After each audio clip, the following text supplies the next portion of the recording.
요한 일서에 보면 우리에게 이러한 일들을 말씀해 주고 있습니다.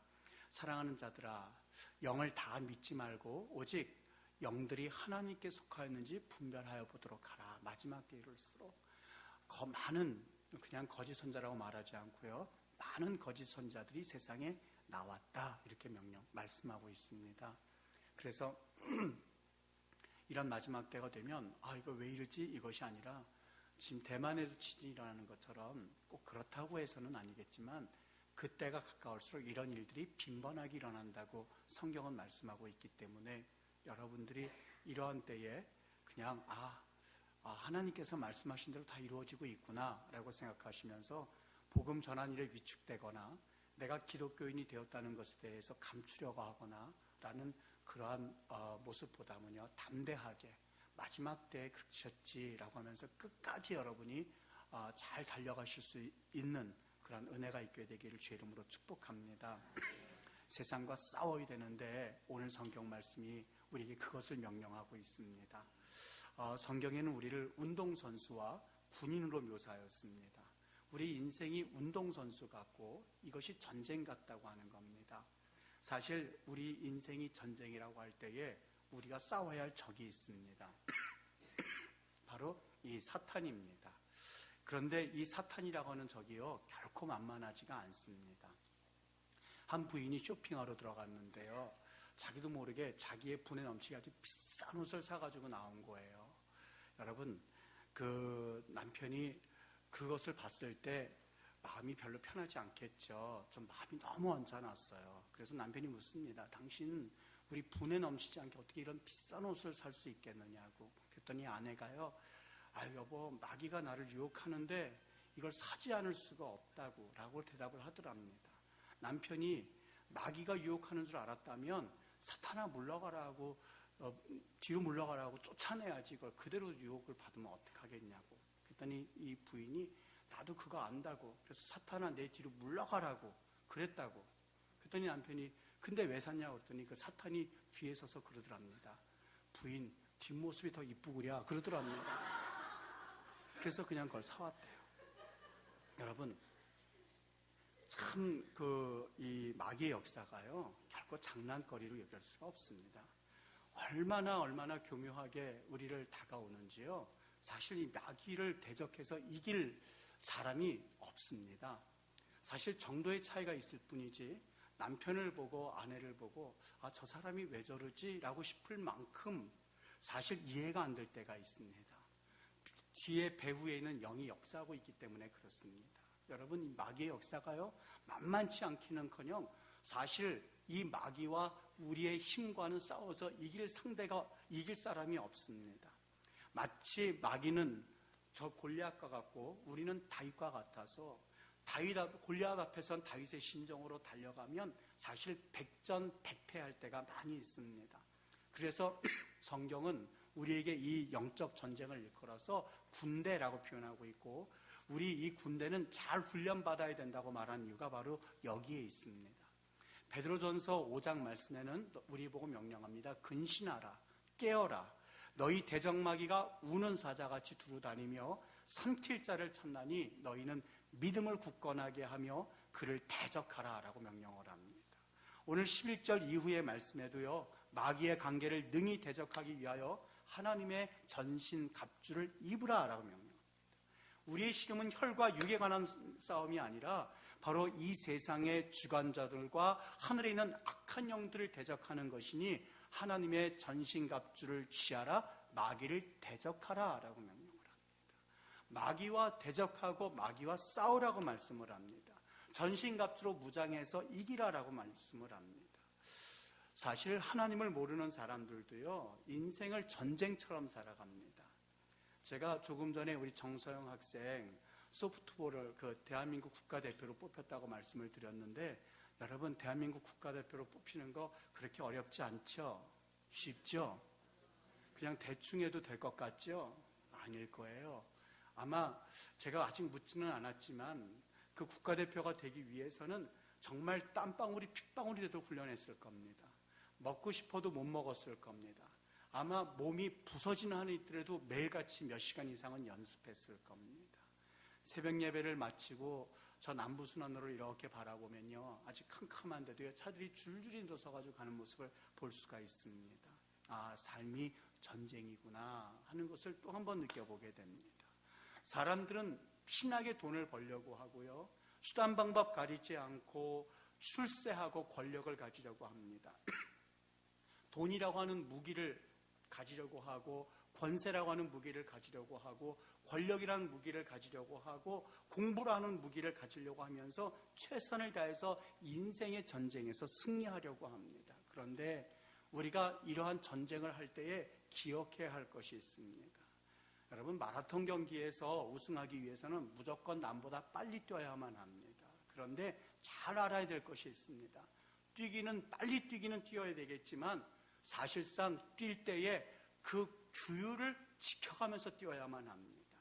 마라톤 코스가 있는데 내가 빨리 가야지라고 해서 다른 길로 가서 목적지에 도달하게 되면 그 사람이 아무리 빨리 뛰었다 한다 할지라도 사실 그 사람은 마라톤에 있어서 실격의 대상일 뿐입니다. 많은 사람들이 남보다 빨리 뛰기 위하여서 이 방법 저 방법 온갖 꼼수를 부려가면서 사실 뛰기는 뜁니다만, 사실 하나님께서 우리에게 분명한 인생의 목적을 주셨는데 그 목적에는 다다른다 한다 할지라도 사실 그 사람은 승리자가 될 수 없습니다.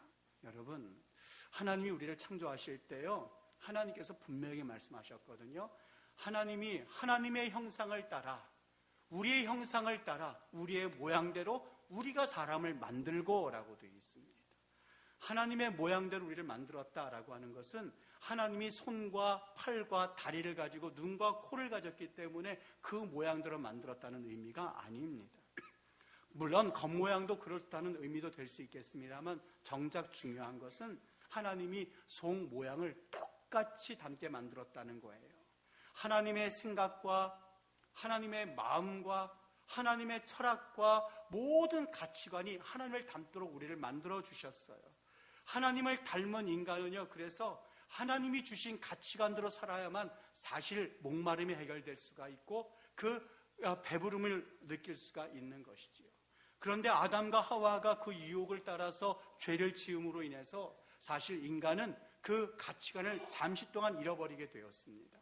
무엇이 옳은 것인지 무엇이 행복한 것인지도 알지 못한 채 내가 무조건 열심히만 살면, 무조건 빨리 달려가기만 하면 나는 행복할 줄 알고 살아가는 것이 우리네 인생입니다. 그런데 시편에는 분명히 말씀을 합니다. 악인들은 오직 바람에 나는 겨와 같다고요. 세상의 가치대로 사는 사람들의 결국은요, 바람에 나는 겨와 같습니다. 설명이 필요 없습니다. 세상을 보면 그것은 금방 증명이 됩니다. 세상의 소유 가치를 통해서 얻어지는 것은요, 겨일 뿐입니다. 훅 하면 날아가는 겨일 뿐입니다. 절대 곡식을 얻을 수가 없습니다. 알맹이가 없습니다. 겉은 그럴듯합니다마는 인생을 허랑방탕하여서 사실 그 인생을 후회하는 인생을 살 수밖에 없습니다. 시편 92편은 분명히 말합니다. 악인들은 풀같이 자라고 악을 행한 자들은 흥왕할지라도 잠시 권력을 가지고 잠시 좀 누리는 것 같지만 영원히 멸망할 거라고요. 남편을 5명이나 두었던 어느 한 여인의 이야기입니다. 그 여인은 다른 사람들 보기에 행복하다고 생각했을지는 모르겠습니다만 예수님은 분명히 그 여인에게 말씀을 합니다. 내가 주는 물을 마시는 자는 영원히 목마르지 아니하리니 내가 주는 그 물은 그 속에서 영생하도록 솟아나는 샘물이 될 것이라고요. 여러분, 남편이 5명이나 있었지만 그 여인에게는 계속해서 목마름이 있었어요. 전무후무한 부를 누렸던 솔로몬이 있었는데요, 그 솔로몬은 사실 모든 가치관과 쾌락이 세상적인 가치관이었었어요. 그 사람이 나중에 고백한 말이 있습니다. 헛되고 헛되니 헛되고 헛되도다 라고 말했어요. 하나님은 우리 인생들에게 이러한 인생을 바라보면서 너희가 어찌하여 양식 아닌 것을 위하여 은을 달아주고 배부르게 하지 못할 것을 위하여 수고하느냐. 내게 듣고 들을지어다. 그리하면 좋은 것을 먹으며 너희 자신들이 기름진 것으로 즐거움을 얻으리라라고요. 여러분, 하나님께서 우리 인생을 보면서 얼마나 안타까워하는지 모릅니다. 평생 우리는 그물질을 합니다만 헛그물질을 하고 그리고 끝날 때가 얼마나 많은지 몰라요. 배부르지 못하게 하고 행복하지 못하게 하는 것을 위해서 항상 수고합니다. 여러분, 우리가 수고하는 것을 가지고 살아가면 우리는 배부를 줄 압니다만 그렇지 않아요. 하나님께서 우리에게 배부르는 방법 하나를 말씀해 주셨는데 산상수훈에서 가르쳐주신 복이 있습니다. 우리 인생들은 세상의 것을 가지고 나면 항상 배부를 줄 알고 있습니다만 성경은 의에 줄이고 목이 마른 자가 복이 있나니 저희가 배부를 것이니라고요. 우리는 돈이 있으면 배부르다고 생각합니다만 그렇지 않습니다. 하나님의 진리와 하나님의 의가 우리를 배부르게 한다고 말씀을 합니다. 권력이 우리를 행복하게 할 수 있다고 생각합니다만 그렇지 않습니다. 의에 줄인 자가 배부르다고 성경은 말합니다. 마치 우리 세상 사람들은 바닷물을 마시면서 그것을 가지고 우리의 목마름을 채울 수 있고 목마름을 해결할 수 있다고 생각을 합니다만 그것을 먹는 자마다 오히려 더 끊임없이 배가 고프고 목마르게 되는 것이 세상의 가치관입니다. 오늘 본문 가운데서 하나님께서 우리에게 주신 이 세상에서 대적할 때 싸워야 할 무기를 하나 말씀해 주셨는데 바로 말씀입니다. 예수님이 광야에서 3번이나 시험을 받으셨거든요. 예수님이 마귀와 대적을 하셔야 되는데 그분이 예수님과 대적할 때 싸웠던 무기가 있습니다.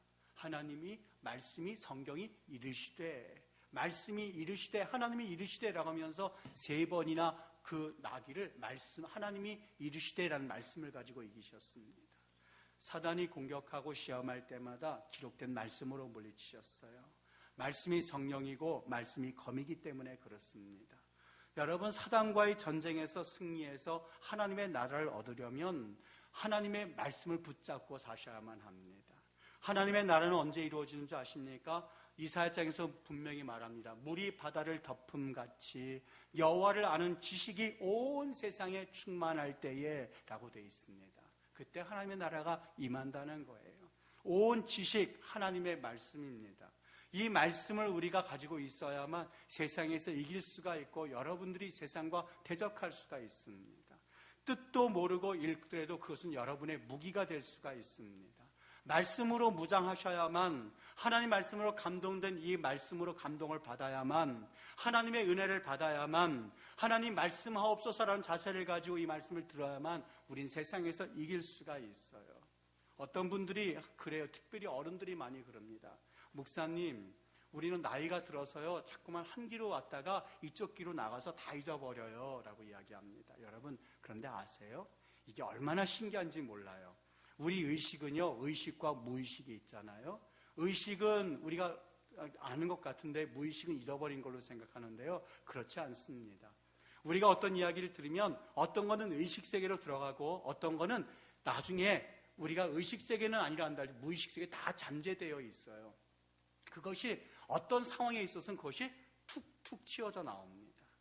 저는 이 무의식, 의식 이야기할 때마다 항상 쓰는 예화가 있습니다. 제가 이스라엘에 있을 때요, 농림수산부에서 간부들이 15명이 이스라엘 농법을 배우기 위해서 온 적이 있었습니다. 15명이 오셨는데 참 그렇게 모이래도 모일 수 없는 게 15명이 한결같이 다 비그리스도인들이세요. 한 번도 교회를 안 가보셨대요. 그래서 제가 버스를 타고 그리고 가니까 그때 당시만 테이프였었어요. 우리 찬송가 테이프를 틀어놓으니까 타면서 다 뭐라고 그러세요. 웬 재수없는 소리가 이렇게 들리냐고. 그래서 막 뭐라고 그러세요. 그러면서 거기 통영양반 그거 다 끄라고. 그런데 제 고집도 한 고집 하잖아요. 안 껐어요. 그랬더니 얘기 들으면서 그냥 그걸 갔어요. 통영 일정이 다 끝나고 나서요. 하루가 남았는데 여러분, 이스라엘 가면은요 갈릴리 바다가 있는데 관광객들이 가는 갈릴리 바다 말고 현지인들이 그 절벽 가운데서 보는 기가 막힌 장소가 있어요. 거기에 가면 아무런 펜스도 없이 참 위험한 장소긴 한데 거기 올라가서 갈릴리 바다를 내려다보면 마치 예수님께서 금방 푹 하고 물에서 나오실 만큼 기가 막힌 장소가 있어요.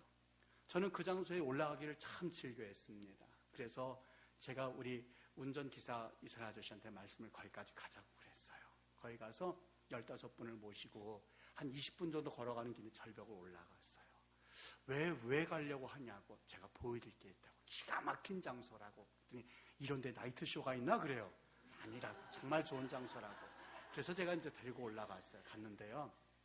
15분이 그 갈릴리 바다를 광경을 내려다보시는데요. 참 신비롭습니다. 한참 내려보다가 뒤를 돌아서서 그랬어요.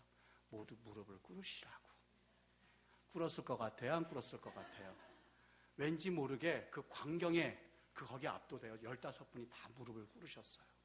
그리고 5분 그냥 짤막하게 얘기를 했어요. 근데 거기에는 전혀 감동을 못 받았는데 신기한 거는요. 어느 한 분이 제일 뭐라고 컴플레인 하시는 분이 오셔가지고요. 거기 딱 들어봐. 아마 거기에 리더였었어요. 그분이요. 씨 뿌리는 부위 있잖아요. 그것도 그 길가에 뿌려진 씨유, 옥토밭에 뿌려진 씨유, 그거 비유를 온전히 얘기한 게 아니고 그 비유랑 그 다음에 수가성 여인의 그 이야기랑 어떻게 막 합죽이 돼가지고 제가 보기에는 말도 안 되는 얘기였었어요. 근데 그걸 가지고 설교를 하기 시작했는데 15명이 거기에 은혜를 받기 시작한 거예요. 너무너무 놀랐어요. 제가 그 광경을 바라보면서 물었어요. 아니 차장님 교회 안 다니신다고 그랬는데 교회 다녀보셨나요? 그랬더니 그분이 그때 50대가 넘으셨는데 절 보고 그래요. 실은 나 주일학교 때 교회 갔었다고. 40년이 넘었는데 비록 그 말씀이 막 뒤죽박죽 엉키긴 했었지만 그 무의식 속에 남겨있던 그 말씀이 나오기 시작한 거예요. 갈릴리 바다를 보면서 자기도 모르게 나오기 시작했어요. 15명이 그렇게 부흥회를 하고 내려온 적이 있습니다. 여러분, 우리 의식에는요 무의식 창고가 있어요.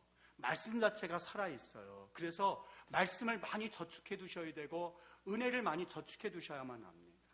이것이 바로 이 세상에서 살아가는 무기가 됩니다. 하나님 말씀 가운데 오늘 우리 조금 있다가 필사성경 봉헌이 있을 겁니다. 여러분 말씀 쓰시면서 무엇을 느끼셨나요? 아, 내가 말씀을 많이 모르는구나 느끼셨지요? 이스라엘 사람들은요 말씀 창세기가 끝나면 그 뒷면에 숫자가 적혀져 있습니다. 히브리어로요. 그 숫자는 뭐냐면 창세기 1장 1절부터 50장 끝절까지 단어의 개수입니다. 그거를 다 써놨어요. 왜 그러냐면 그 다음 사람이 성경을 복사할 때에 단어를 세가지고 한 단어라도 차이가 생기면 그 자리에 성경을 다 찢어버렸습니다. 다 버려버렸습니다. 여러분 그렇게 해서 전해져 내려온 것이 우리 성경입니다. 하나님 앞에 말씀을 먹으십시오. 그리고 그 말씀을 여러분이 저축하셔야만 합니다. 그런데 여기서 끝나서는 아무것도 아닙니다. 더 중요한 것은 말씀을 듣고 말씀을 암송하고 은혜 받는 것, 거기 플러스 그 말씀을 행하셔야만 합니다. 말씀을 한번 해보셔야만 합니다. 여러분 산부인과 의사가 있는데요. 그 들은 얘기입니다. 어느 집사님으로부터 자주 산부인과 의사 집사님을 들은 얘기인데요. 오늘 급한 환자가 실려왔대요. 너무너무 급해가지고 막 준비를 하고 있는데요.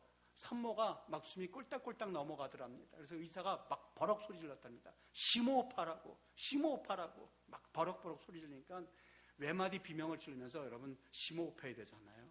그 산모가 심호흡 소리 지르더랍니다. 여러분 야고보서 2장에 보면은요. 행함이 없는 믿음은 죽은 믿음이라고 했어요. 하나님의 말씀을 듣는 것으로 끝나는 것이 아니라 그 말씀을 듣고 실천해서 내 삶에서 그 말씀이 이루어지도록 경험해 보셔야만 해요. 사실 우리가 살아가는 시대는요, 이 하나님의 말씀을 따라서 살기가 결코 쉽지가 않습니다. 성경에선 분명히 음행을 피하라, 사람이 범하는 죄마다 몸 밖에 있거니와 음행하는 자는 자기 몸에서 죄를 범하느니라 라고 하면서 정신적인 순결은 물론이거니와 육적인 순결까지 우리에게 요구하고 있어요. 그런데 아세요? 이 사단이라고 하는 녀석은요 성적인 타락을 가장 그들이 즐겨 쓰는 무기 중에 하나로 전락해버렸어요. 사람에게 가장 중요한 것이 사랑이라는 것을 사탄은 알고 있었어요. 이와 동시에 그 사랑을 무너뜨리게 하면 우리 인간들은 사실 방향을 잃어버린다는 것도 잘 알고 있었어요. 사랑을 하고 사랑을 받는 것보다 중요한 것이 없다고 할 만큼 이 소중한 사랑을 아주 하찮은 아주 나쁜 것으로 타락시켜 버렸어요. 여러분 무서운 거는요 이 간음이라고 하는 것이 우리에게 소중한 사랑을 빼앗아가 버립니다. 사랑하는 사람을 빼앗아갈 뿐만이 아니라 사랑 자체를 빼앗아갑니다. 2005년대에 처음으로 전국 대학 학보사 주간 교수들 초청해서 그래서 중국 여행을 시켜준 적이 있었습니다. 저도 마침 학보사를 맡았길래 거기에 동참을 했었어요. 거기에는 일반 대학 선생님들 다 오셨던 장소예요. 저 북경에 있는 자금성을 관람할 때였었는데 그 가이드가 이 자금성의 규모를 이야기해 주면서 한마디 덧붙였어요. 이 황제가요, 중국의 황제가 부인이 3,000명이 있었습니다. 그 얘기를 하는 순간에 옆에 반사적으로 한 명이 툭 이야기했어요. 우와, 되게 좋겠다. 그런 말이 툭 튀어나왔어요. 저는 그 얘기가 농담처럼 들리지 않고 비수같이 꽂혔어요.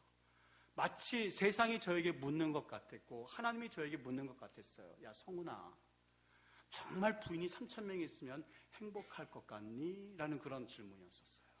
여러분, 답변은요, 저는 아니라고 답변을 했어요. 귀하다의 반대말은요, 흔한 겁니다. 흔한 것은 절대로 귀하지가 않습니다. 2개만 있어도 돈 있는 사람은 2개를 써서 하나를 없애버린답니다. 왜냐하면 그것은 이 세상에 오직 하나만 존재하기 때문에 귀한 거기 때문에 그렇습니다. 여러분, 사랑은 하나입니다. 그런데 이 귀한 사랑을 둘로 나누면 2배가 되는 것이 아니라 2분의 1로 쪼개어지기 마련입니다. 100이면 100분의 1로 쪼개어지기 마련이고 3,000명이면 3,000분의 1로 쪼개어지는 사랑을 할 수밖에 없었던 것이 중국 황제의 모습이었었어요. 여러분, 그분이 정말 행복했을까요? 그분이 정말 날아갈 듯이 기뻤을까요? 그분이 정말 좋았을까요? 아니에요. 외로운 사람이었었어요. 세상에 가장 행복한 사람은 단 한 사람만 사랑하는 사람만이 진정으로 행복한 사람이라는 것을 성경에서 우리에게 분명하게 말씀해 주고 있어요. 성경 말씀을 가르치다 보면 아이들이 물을 때가 있습니다. 천국 있는 거 봤어? 그래요. 여러분, 자녀들에게 말씀을 드릴 때 아빠, 하나님 말씀을 어떻게 믿어? 아빠가 봤어? 그러면 여러분 뭐라고 대답하십니까? 저는 조금도 두려워하지 않냐고 이야기합니다. 나는 하나님의 음성 들어봤어. 나는 하나님의 음성 들었어. 뭐라고 하시던데? 하나님이 너와 함께 하시라는 말씀을 귀로만 들은 것이 아니라 그 말씀을 직접 하늘에서 오는 걸 봤어 라고 제가 말해줘요. 그러면 아이들이요, 의심하지 않고 아무 소리 못하고 그렇구나 하고 끄떡끄떡거려요. 여러분, 하나님의 말씀을 듣는 것보다요, 그 말씀을 그대로 살아서 체험한 사람은요, 그 말에 확신이 있습니다. 예수 그리스도가 구원자이시래 라는 말과요, 예수 그분이 우리의 구원자야 라고 말씀하는 선포는 종류가 다르게끔 되어 있어요. 저는 시온산에 대해서 잘 압니다. 많은 분들이 시온산이 정말 있는 산이에요. 맞습니다. 그 산은 정말 있는 산이고 그 산은 하나님의 성이라고 불려질 만큼 그 이유가 있습니다라고 말할 수 있는 이유가 있어요. 왜냐하면 제가 이스라엘에서 살 동안에 3년을 바로 그 시온산이 제 집 주소였기 때문에 그렇습니다. 피오박스 1276 마운틴 자이언이라는 것이 저의 주소였기 때문에 저는 누가 물어보아도 글쎄 시온산이 있대라고 말하지 않고요, 시온산은 있어, 시온산은 하나야, 그리고 둘러있는 산이 있는데 그것이 바로 시편 121편의 중심 메시지야 라는 것을 저는 자신감 있게 말합니다. 제가 살아봤기 때문에 그래요. 여러분, 하나님의 말씀을 듣는 것도 참 중요합니다. 하나님의 말씀을 깨닫는 것도 중요합니다만은 하나님의 말씀을 들었으면 그 말씀을 죽을 각오를 하고 순교할 각오를 하고 지키는 것은 더욱 중요합니다. 옛날에 크리스찬들은요, 행동하는 크리스찬들이었었어요. 그렇기 때문에 기독교인이라고 하면 믿지 않는 세상 사람들에게도 기본적으로 인정을 받아왔습니다. 사람들이 저 사람 예수 믿는 사람이야 그러면 돈도 꿔줬습니다. 저 사람 예수 믿는 사람이야 그러면 계약서가 필요가 없었습니다. 저 사람 교회 다닌대 라고 하면 사실상 모든 사람들이 전폭적인 지지를 해주었습니다. 그런데 여러분, 그 인식이 어느 날 하루아침에 만들어진 것 아닙니다.